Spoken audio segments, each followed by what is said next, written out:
Hi, I'm David Fontaine, certified financial planner with the Fontaine Retirement Group here in Miami.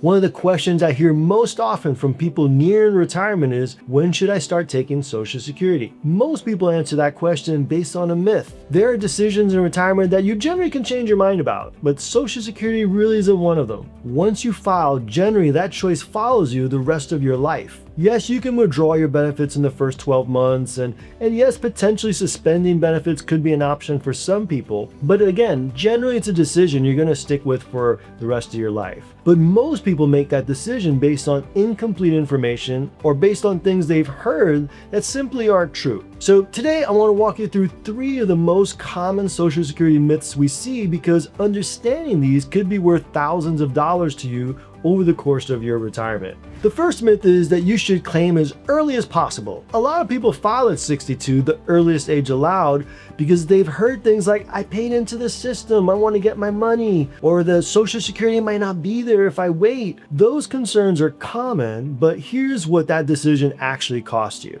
For every year you delay claiming past your full retirement age, your benefit grows by about 8%. If your full retirement age is age 67 and you wait until 70, your monthly check could be 24% higher than if you filed right at 67. And that's roughly 77% higher than if you filed at 62. For someone with a benefit of $2,000 a month at full retirement age, that's a difference between $1,400 a month at 62 and nearly $2,480 a month at age 70. Over a 20-year retirement, that gap adds up to over $250,000. Claiming early isn't always wrong. If you have health concerns or you generally need the income, filing early may make sense. The key is that it should be a deliberate decision rather than just a default one. The second myth is that Social Security income isn't taxed. This one catches a lot of people off guard every year at tax time. The way it works is up to 85% of your Social Security benefit can be subject to federal income tax, and depending on what the IRS calls your combined income. It's also referred to as your provisional income.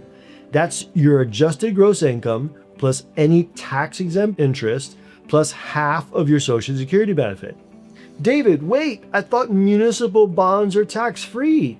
They are, but not when it comes to calculating the taxes on your Social Security benefits. If that combined number exceeds $34,000 for a single filer or $44,000 for a married couple filing jointly, up to 85% of your benefit is taxable. So in practical terms, when you're planning how to draw down your other retirement accounts, the order matters. A large IRA distribution in a single year can push your Social Security into a higher tax bracket. Working with an advisor to sequence your income sources into a withdrawal strategy that can help you keep more of what you earned is really helpful. The third myth is that claiming decisions are simple and the same for everyone.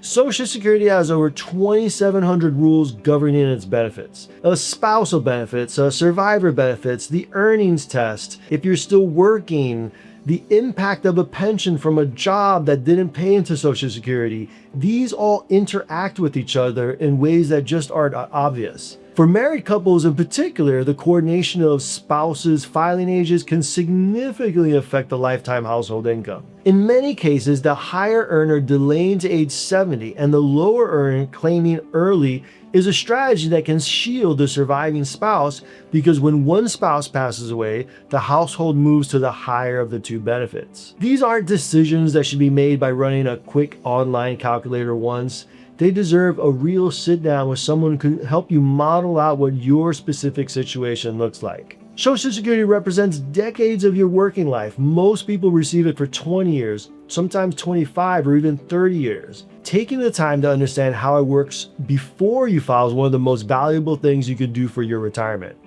If you're not sure which claiming age makes sense for your situation, that's exactly the kind of planning we do every day.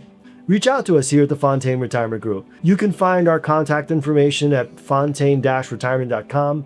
We'd love to help you think it through.